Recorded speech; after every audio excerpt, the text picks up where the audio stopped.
बिस्मिल्लाहिर्रहमानिर्रहीम। Dear students, आज हम चैप्टर नंबर 4 का सेकंड टॉपिक पढ़ने जा रहे हैं, that is work done by a variable force. इससे जो पिछला टॉपिक हमने पढ़ा है वो था work done by constant force और ये है वेरिएबल फोर्स। कांस्टेंट फोर्स और वेरिएबल फोर्स का कॉन्सेप्ट होगा आप लोगों को।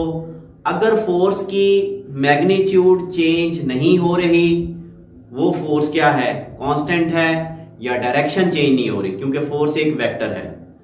वेरिएबल फोर्स कौन सी होगी? ऐसी फोर्स जिसकी मैग्नीट्यूड डायरेक्शन चेंज हो रही है, वो क्या है, वेरिएबल फोर्स। अब in many cases force constant नहीं होती, तो वहां पे हमें वर्क कैसे कैलकुलेट करना है, ये इस टॉपिक का थीम होगा। मैं यहीं से स्टार्ट करूंगा। फोर्स कहां पे कांस्टेंट नहीं है? In many cases force is not constant. वो कौन सा केस है जहां पे फोर्स कांस्टेंट नहीं है? अकॉर्डिंग टू अवर सिलेबस, जब स्टूडेंट एक जमीन का ये ग्रेविटेशनल फील्ड है, से ये अर्थ का एक फील्ड है, ठीक है। जूं हम हाइट पे जाते हैं, जमीन की जो अट्रैक्शन की फोर्स है वो कम होती है। इसका मतलब है जब एक रॉकेट मूव करेगा, तो जूं रॉकेट हमारी जमीन से दूर जाएगा, फोर्स ऑफ ग्रेविटी डिक्रीज होगी। डिक्रीज होने का मतलब है फोर्स कांस्टेंट नहीं रहती। तो हमें पता चला when rocket moves in gravitational field moves up, then force of gravity does not remain constant. ये तो होगी, हमें एक एग्जांपल मिली है। दूसरी एग्जांपल, स्टूडेंट हमें पता है कि मैस स्प्रिंग सिस्टम में, ये देखें, ये हमारे पास एक मैस स्प्रिंग सिस्टम है। तो स्प्रिंग के अंदर हमें पता है कि जो force is directly proportional to displacement. हम जितनी ज्यादा फोर्स लगाएंगे उतना ही ज्यादा इसमें डिस्प्लेसमेंट पैदा होगा, या हम यहां पे लिखते हैं F इज इक्वल टू के एक्स। इट मीन्स दैट जूं हम स्प्रिंग को स्ट्रेच करेंगे तो हमें फोर्स जो है ना क्या होती जाएगी, वेरिएशन आएगी उसमें। तो इसका मतलब है स्प्रिंग के ऊपर लगने वाली जो फोर्स है वो भी क्या है, वेरिएबल है। खैर, ये तो हमें पता चला वेरिएबल फोर्स। अब हम इसका जो है ना फार्मूला एक्सप्लेनेशंस पढ़ेंगे। किसकी? हम पढ़ने जा रहे हैं work done by a constant force. Now let I say that ये हमारे पास कोई एक पॉइंट है ए, एक ऑब्जेक्ट यहां ए से चलता है और किसी नई पॉइंट बी पे पहुंच जाता है। अब ज़ाहिर है ऑब्जेक्ट मूव कर रहा है। ऑब्जेक्ट उस सूरत में मूव करेगा जब उसके ऊपर फोर्स अमल करेगी। लेट ये जब मूव कर रहा है फोर्स कांस्टेंट नहीं है। Say I say that body moving from point A to point B, A से बी मूव कर रहा है, यहां पे मैं बल्कि कैपिटल लिखता हूं, point A to point B, and the force acting on body is not constant. Now I want to calculate the work done from this point to this point. यहां से लेकर यहां तक ऑब्जेक्ट ने मूव किया है, तो वर्क डन कितना होगा? वी वांट टू फाइंड या calculate the work done in moving the body from point A to point B. अब वर्क ऐसे कैलकुलेट नहीं होगा। इसका हल ये है स्टूडेंट्स, हम ए से बी तक छोटे छोटे डिस्टेंस बना लेंगे। से ये डिस्प्लेसमेंट है डेल्टा D1, ये डिस्प्लेसमेंट है डेल्टा D2, यहां पे है डेल्टा D3, ये है डेल्टा D4, इसी तरह यहां पे कोई डिस्प्लेसमेंट है डेल्टा Dn। तो हम स्मॉल डिस्प्लेसमेंट में इसको डिवाइड कर लेंगे। अब D1 में जो फोर्स है, लेट वो फोर्स है F1 और उसका जो एंगल है दैट इज θ1। इसी तरह D2 में जो फोर्स है दैट इज से F2, एंगल विल बी θ2। इसी तरह आखिरी डिस्प्लेसमेंट में जो फोर्स है दैट इज से Fn and displacement is θn। So work calculate करने के लिए कंडीशनल हमने क्या किया, हमने छोटे छोटे टुकड़े बना लिए टोटल पाथ के। तो मैंने यहां पे मैं लिखूंगा let we divide the total path, total जो पाथ था किसका पाथ, ए से लेकर बी तक, इनटू स्मॉल इंटरवल्स, छोटे छोटे इंटरवल्स में डिवाइड करें। क्या नाम था इंटरवल्स का, delta D1, delta D2, delta D3 up to delta Dn, and force in each interval, and force in each interval, हर इंटरवल में जो फोर्स है से F1 है, दूसरे में F2 है, इसी तरह आखिरी में क्या होगी Fn। अब इस पहले इंटरवल में जो वर्क होगा तो work done in first interval, या जो डिस्प्लेसमेंट है डेल्टा D1 फर्स्ट इंटरवल।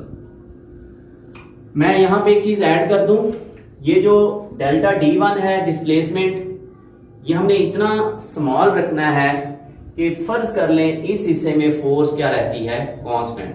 देखिए यहां से लेकर यहां तक तो फोर्स कांस्टेंट नहीं है, मगर हम जूं जूं इंटरवल शॉर्ट करते जाएंगे तो फोर्स जो है ना कांस्टेंट होती जाएगी। इसी तरह D2 में भी फोर्स कांस्टेंट है, लेट कर लें, D3 में भी फोर्स क्या है, कांस्टेंट। सो फर्स्ट इंटरवल में जो वर्क होगा, अब वही फार्मूला लगेगा जो कांस्टेंट फोर्स वाला है, वो होगा F1 dot delta D1 dot खत्म करेंगे तो ये आ जाएगा F1 delta D1 cos theta 1।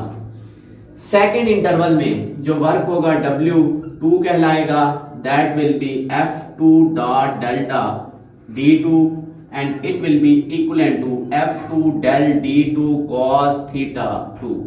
चलते जाएं स्टूडेंट्स, हमारे पास जब हम इन छोटे छोटे टुकड़ों को एट द एंड पहुंचेंगे तो मेरे पास work done in nth interval is equivalent to Fn dot delta Dn is equivalent to dot हटाएंगे तो ये आ जाएगा Fn delta Dn cos of theta n। मुझे चाहिए टोटल वर्क A से लेकर B तक, तो मैं लिखूंगा total work from A to B is equivalent to ये पहले हिस्से का वर्क प्लस कर दूंगा सेकेंड इंटरवल का वर्क, फिर तीसरे इंटरवल का वर्क, चलते चलते आखिरी इंटरवल का वर्क यानी Wn। In this way I will get the total work equals W1, ये था मेरे पास F1 dot delta D1 cos theta 1 plus F2 dot delta D2 cos theta 2 up to Fn delta Dn cos theta n। Now as these parameters are going to be added, so summation लगा दें, total work is equal to summation sigma, ये आ जाएगा Fi delta Di cos theta i। अब ये i क्या है, i यूं समझ लें, i की वैल्यू कहां से स्टार्ट होती है, 1 से स्टार्ट होती है और कहां तक जाती है, n तक। तो value of i varies from 1 to n। तो ये वो इक्वेशन है जो हमें टोटल वर्क कैलकुलेट करने में हेल्पफुल है। ये इक्वेशन हम तब लगाते हैं जब फोर्स जो है ना कांस्टेंट नहीं है। इसी चीज को हम ग्राफिकल मेथड में देखेंगे।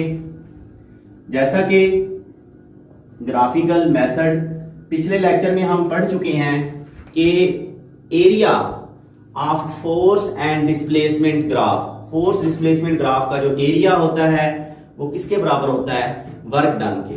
मगर यहां पे देखते हैं क्या आज भी ये जो हमारी बात वैलिड है, तो keep in mind that yes, जो एरिया है भले वो फोर्स वेरिएबल है, वो किसके बराबर होगा, एरिया वर्क डन के।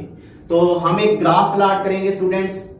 ये ग्राफ है बिटवीन F cos थीटा और अलोंग x एक्सिस से displacement. So I will plot a graph by taking displacement along x axis and F cos theta along y axis। Now say यहां से कोई object चलता है, ये displacement है उसका, फर्ज करें ये यहां तक, ठीक हो गया। अब आपको क्लियर नजर आ रहा है यहां पे फोर्स की वैल्यू कुछ और है और यहां पे फोर्स की वैल्यू आपके सामने चेंज हो रही है। It means that the force acting on the body is variable. अब हमने क्या करना है, हमने अब भी जो टोटल डिस्प्लेसमेंट है जिस तरह यहां पे किया था उसके छोटे छोटे हमने टुकड़े किए थे, बिल्कुल वैसे ही यहां पे आपने एक छोटा इंटरवल बना लिया से ये मेरे पास एक डिस्प्लेसमेंट है, इसको मैं कहूंगा डेल्टा D1, ठीक हो गया। इसी तरह इससे जो अगला डिस्प्लेसमेंट है से दिस इज डेल्टा D2, यहां पे हालांकि ये परफेक्ट जो है ना वो नहीं बन रही रेक्टेंगल, ये है डेल्टा DI से, और यहां पे आप देखें लेट मैं कहता हूं ये है डेल्टा D7, और आखिर में मेरे पास जो बन रहा है दैट इज से डेल्टा DN।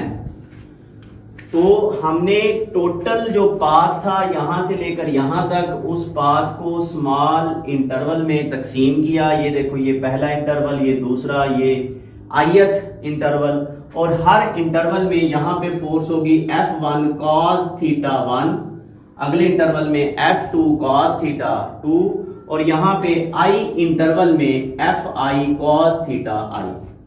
आपको क्लियर नजर आ रहा है, ये कोई परफेक्ट रेक्टेंगल नहीं है, ये गौर करें, ये कोई प्योर रेक्टेंगल नहीं है, मगर हम फर्ज कर लेंगे कि ये एक क्या है, रेक्टेंगल है, ठीक है। अब ये पॉइंट नोट करेंगे, हर इस छोटी रेक्टेंगल का जो एरिया है वो इस हिस्से के वर्क डन के बराबर है, इसका जो एरिया होगा वो इस हिस्से के वर्क के बराबर। इसी तरह जो आई रेक्टेंगल का एरिया होगा वो आई रेक्टेंगल के वर्क डन के बराबर होगा। तो मैं यहां पे लिख दूंगा area of each rectangle is equal to work done in that part. चलें जी, हमें वही पुराना कंसेप्ट लिख दिया हमने कि जो एरिया होता है वो वर्क डन के बराबर होता है। अब इसका मतलब है वर्क डन अलॉन्ग ith आई जो रेक्टेंगल ये वाली, इसका वर्क होगा Fi cos θi into displacement delta DI। ये जहर है एरिया आपको पता है किसके बराबर होगा, एरिया बराबर होगा लेंथ इंटू विड्थ। लेंथ है cos θ F cos θ और विड्थ है डेल्टा DI। या डॉट हटाएंगे तो यहाँ पे cos θ आ जाएगा। तो खैर जो टोटल वर्क होगा यहां पर भी टोटल वर्क वो बराबर होगा sigma I is equal to 1 I is equal to N and Fi cos θi delta DI। ये हमारे पास टोटल वर्क डन है in case of variable force, and ये इसका आपने ग्राफिकल मेथड पढ़ा है। अब फॉर मोर एक्यूरेसी हमारी कोशिश होती है कि हमारे जो आंसर्स हैं वो ज्यादा से ज्यादा एक्यूरेट आए, हम एक्यूरेसी के ज्यादा से ज्यादा करीब हों। हमारा जो वर्क डन है वो उतना ही ज्यादा एक्यूरेट होगा वर्क का आंसर, ये इंटरवल जितने आप छोटे करोगे, ये इंटरवल जितने स्मॉल होंगे डेल्टा D1 डेल्टा D2, आपका वर्क डन उतना ही क्या होगा, मोर एक्यूरेट होता जाएगा। सो यहां पे आप लिख सकते हैं for more accuracy the intervals delta D1 delta D2 are made smaller and smaller.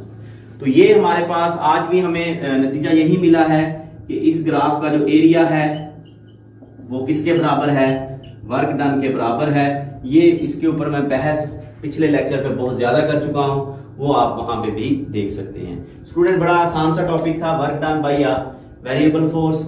जहां पे फोर्स वेरिएबल नहीं होती वहां पे हमने डिस्प्लेसमेंट को स्मॉल इंटरवल्स में डिवाइड करना है और फिर हमने टोटल वर्क निकाल लेना है। नेक्स्ट हम इंशाल्लाह work done by gravitational field पढ़ेंगे। अपना ख्याल रखिएगा। अल्लाह हाफिज।